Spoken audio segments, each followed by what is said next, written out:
Olá pessoal, eu sou o professor Paiva e estou introduzindo um novo curso aqui na nossa estrutura de cursos da área de informática e de inclusão digital. É o curso Inteligência Artificial na Educação Básica. Este é o primeiro módulo que vai tratar dos seguintes componentes. Primeiro tópico que a gente vai trabalhar é compreender a PNED, certo? Então, a Política Nacional de Educação Digital, certo?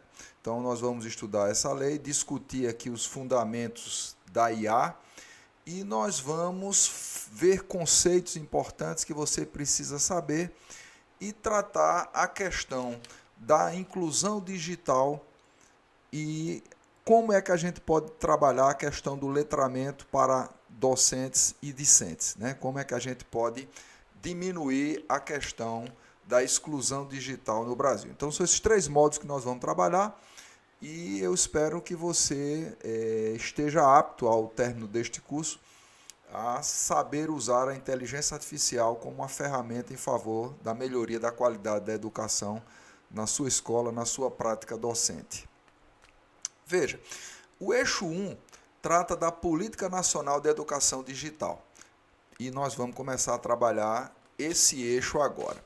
O que é a PNED? A PNED é a Lei 14.533 de 2023, editada no âmbito do governo Lula e que estabelece aqui a política nacional voltada para a questão da educação digital, certo? Então nós temos aí uma preocupação de levar a inclusão digital para o nosso docente, para o nosso aluno. Observa o seguinte, nós temos aqui alguns objetivos, que é promover o letramento digital, desenvolver novas competências digitais, né? E permitir que as tecnologias da informação e comunicação estejam no dia a dia, no cotidiano da escola. Então você pode observar aí que nós temos três dimensões, né, que é o ensino e aprendizagem com o uso de tecnologias, a questão da cidadania digital e o desenvolvimento profissional. Então, são ao todo 10 saberes digitais que serão trabalhados aqui, que passa desde a prática pedagógica até o uso na questão da gestão. Então, nós vamos trabalhar o passo a passo aqui, cada uma desses saberes digitais dentro dessas competências. Veja bem, quais são os pilares aqui da PNED? Primeiro, a questão da inclusão digital, né? Então, nós sabemos que o Brasil é um país muito desigual, é um país onde a gente tem dificuldade de acesso equitativo à infraestrutura com a questão da tecnologia e da conectividade. Então, alunos e professores em muitas escolas, notadamente no interior, na região norte, não têm acesso. A próxima base, o próximo pilar dessa política é a questão do letramento digital, que visa o quê? Capacitar docentes e discentes para o uso crítico, ético e responsável da informação e das ferramentas digitais. Então, evitar o uso para fins não positivos, para fins não pedagógicos. E trabalhar a questão das competências digitais para o século XXI, incluindo o pensamento digital, a resolução de problemas, a criação de conteúdo para melhorar a qualidade do ensino. Então, veja, próximo tópico aqui, que é do nosso interesse, né, é o quê? A questão do conceito de inteligência artificial. Né? Então, o que é inteligência artificial? Veja bem, essa questão da inteligência artificial, ela começa aqui com a ideia de Turing, né? Então, o desafio, o problema de Turing, que foi anunciado na década de 50, onde ele dizia o seguinte: eu vou colocar duas pessoas, uma como um interlocutor de um lado, não sabe quem é que está do outro lado. Do outro lado eu tenho um interlocutor e uma máquina. Se eu conseguir que essa máquina interaja com esse ser humano e ele tenha a ideia de que do outro lado ele não sabe distinguir quem é ser humano e quem é máquina, então essa máquina é inteligente. Né? Então isso aí é a base dessa questão da inteligência artificial, que é o quê? Você ter um programa de computador, você ter uma solução digital que interage com o ser humano e tenta simular a questão da inteligência.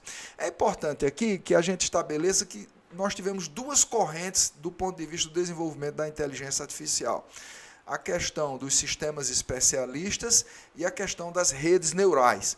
Então, os sistemas especialistas preponderaram aí nos anos 70, 80. A partir do final dos anos 90, nós tivemos a ideia das redes neurais preponderando. E hoje a inteligência artificial que nós conhecemos está trabalhando com essa ideia da simulação digital do cérebro humano. Então, dois conceitos são importantes para você ficar ligado aí. A questão do machine learning, que é aprendizado de máquina, que é usar algoritmos para tentar simular a aprendizagem humana, e a questão da IA generativa, que a partir de informações que eu forneço para a máquina, ela passa a gerar outras informações. Então a máquina tem o poder de criar a partir dessa base que nós alimentamos aí, usando a simulação do pensamento humano, Então usando a ideia das redes neurais, de algoritmos matemáticos para lidar com isso. Então nós vamos conhecer ferramentas que vão nos permitir utilizar a inteligência artificial para o nosso cotidiano, para a nossa prática pedagógica, tá certo? Então é importante esses conceitos, outros conceitos importantes virão e nós vamos trabalhando aqui junto a você para que a gente possa então tirar proveito da inteligência artificial na nossa prática docente. Nossa próxima etapa, nosso próximo ponto a discutir é a questão da IA na prática escolar, no cotidiano escolar. Então é muito importante a gente dizer aqui que a IA não deve substituir o professor, mas ela deve atuar como uma ferramenta de apoio. Então, por exemplo, alguns itens a gente pode já aqui antecipar e sugerir, a questão da personalização do ensino. Se eu tenho informações sobre o desempenho do aluno, se eu tenho informações sobre o que é que ele sabe, o que não sabe, quais são as questões que ele errou, eu posso personalizar esse ensino em função dos interesses, em função do que ele sabe, do que não sabe. A questão, por exemplo, do apoio ao planejamento. Então, ao invés de você partir do zero para elaborar um plano de aula, um plano de curso, por exemplo, um planejamento, um PPC, um projeto pedagógico e tal, você pode pedir a IA para ajudar. Então, você alimenta a IA com os dados da escola, da região, do perfil socioeconômico, das questões da escola, e ela já lhe dá um pontapé inicial que vai ser muito útil para que a gente possa avançar. A questão da avaliação formativa, então com feedbacks, com retornos, com a gente tendo condição de avaliar o quanto as coisas estão funcionando. Facilidades para trabalhar acessibilidade, com leitores de telas, com geradores de aplicações, de informações. Então, a gente pode ajudar bastante a incluir os nossos alunos na nossa prática, e isso vai fazer toda a diferença. Então, a IA não vem para substituir, ela vem para somar, vem para ser uma ferramenta que a gente vai ter facilidade de se comunicar com o nosso aluno, que é um nativo digital, ele já nasceu com computadores nas mãos e tal. Então, uma outra questão importante é a questão da ética e da cidadania.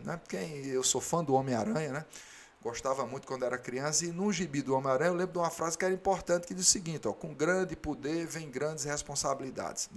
Então, a IA é muito poderosa, é uma ferramenta que pode nos ajudar, mas que nós devemos trabalhar a questão da IA como uma ferramenta, mas com um olhar crítico, com a vigilância, com o acompanhamento, com a valorização dos princípios éticos e morais, para que a gente não tenha uma desvinculação do uso correto. Então, por exemplo, a gente viu recentemente em escolas pelo Brasil afora os alunos usando a foto da colega, por exemplo, de sala para gerar nudes, para gerar vídeos falsos, gerar a adulteração de voz, coloca a pessoa para dizer o que não foi dito e tal. Então, a gente pode ter um uso irresponsável da questão da IA se não for trabalhada essa questão ética. A questão do plágio, então são várias questões aí. O que é que eu devo ficar atento? Quais são os pontos que eu devo ter uma atenção mais apurada, mais crítica em relação a isso aí? A questão, por exemplo, da proteção de dados. A LGPD, por exemplo, Lei Geral de Proteção de Dados, ela veio para nos ajudar a saber o que pode e o que não pode no ambiente digital. Então, a questão de proteção de dados, o conceito de dados sensíveis, por exemplo, dados sobre religião, dados sobre saúde, sobre opção política, né, sobre sexualidade e tal. Então, várias questões que devem ser protegidas. E a LGPD, que está vigindo, que tem multas pesadas, a gente deve mostrar a responsabilidade, as implicações. Lei Carolina Dickmann, por exemplo, né, a questão da própria Constituição Federal, que tem os princípios que regem essas questões. Então, tudo isso a gente tem que levar em conta. Questão do viés algorítmico, né? Então, o algoritmo não é feito por nós. Então, as ferramentas DeepSeek, Gemini, ChatGPT, etc. e tal, essas ferramentas são feitas por chineses, por americanos, por pessoas que não têm a nossa concepção.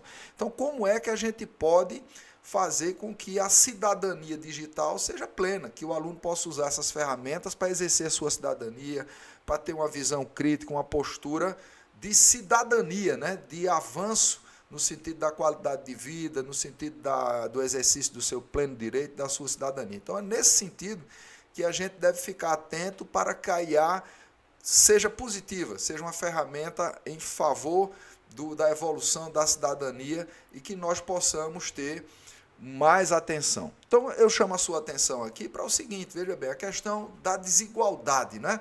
Então, nós temos números que são assombrosos, né? Nos dados recentes de 2024, por exemplo, nós temos que 36 milhões de pessoas estão excluídas.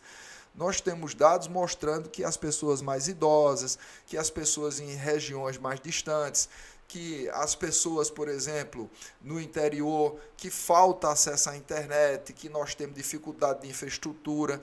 Então, são várias questões aí que nós precisamos ter atenção. O governo está com um plano de inclusão digital para levar a internet, para levar a banda larga. Hoje nós temos várias cidades no interior que ainda estão usando 3G, quando se já está falando de 6G, 7G nos países mais avançados. Então, tudo isso deve ser trabalhado para que nós tenhamos aí a valorização, para que nós tenhamos cidadania de fato em nosso país e que esse plano nacional possa permitir que a gente possa avançar. Quais são os próximos passos aí? O que é que a gente deve ficar atento, né? Então, nós vamos disponibilizar material para que você possa ter o uso assíncrono dos nossos recursos e que a gente possa avançar. Você vai ter lista de exercício, material, pode mandar sua dúvida, né? No mais, eu queria agradecer pela sua atenção, que você possa contribuir para o nosso projeto avançar e trazer mais inclusão e mais cidadania. Grande abraço e até a próxima.